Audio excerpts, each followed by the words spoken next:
നമുക്കിന്നൊരു പാവയ്ക്ക ഉപ്പിലിട്ടത് ചെയ്താലോ? അതിനായിട്ട് നമ്മളൊരു 3 പാവയ്ക്കയാണ് എടുത്തിട്ടുള്ളത്. ചെറിയ പാവയ്ക്ക ആയതുകൊണ്ടാണ് 3 എടുത്തത്. പാവയ്ക്ക കനം കുറച്ച് റൗണ്ടിലൊന്ന് അരിഞ്ഞെടുക്കാം.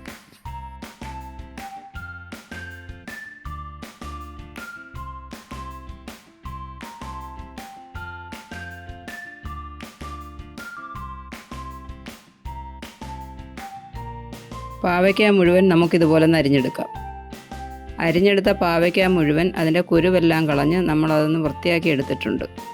ഇതിലേക്ക് ആവശ്യമായൊരു 4 പച്ചമുളകും കൂടെ അരിഞ്ഞെടുത്തിട്ടുണ്ട്. പാവയ്ക്ക ഒന്ന് ആവിയേറ്റി എടുക്കുന്നതിന് വേണ്ടിയിട്ട് ഒരു ഇഡലി ചെമ്പിൽ അല്പം വെള്ളം വെച്ച് ഒന്ന് ചൂടാക്കാൻ വയ്ക്കുക. വെള്ളം ചൂടായി വരുമ്പോഴത്തേക്ക് നമ്മൾ അരിഞ്ഞു വെച്ചിരിക്കുന്ന പാവയ്ക്കയെല്ലാം അതിലേക്ക് ഇട്ട് കൊടുത്ത് 5 മിനിറ്റ് ഒന്ന് മൂടി വയ്ക്കുക.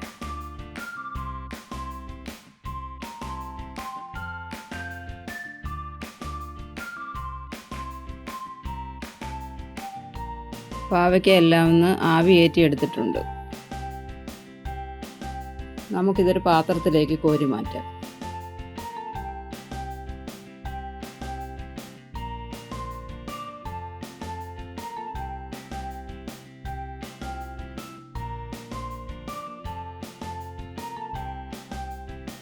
ഉപ്പിട്ട് തിളപ്പിച്ച വെള്ളം ഒന്ന് ആറിക്കഴിയുമ്പോഴത്തേക്ക് നമുക്കതൊരു ഗ്ലാസ് ജാറിലേക്ക് ഒഴിച്ചു കൊടുക്കാം.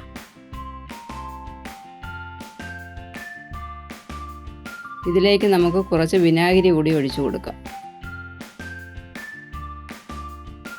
ഇതിലേക്ക് നമുക്ക് പാവയ്ക്ക ഇട്ട് കൊടുക്കാം.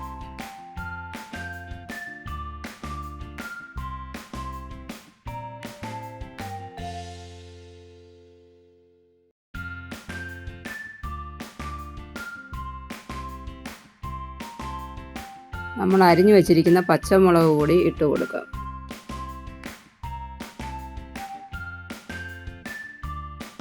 ഇതൊന്ന് മിക്സ് ചെയ്ത് നന്നായി മൂടി വയ്ക്കുക.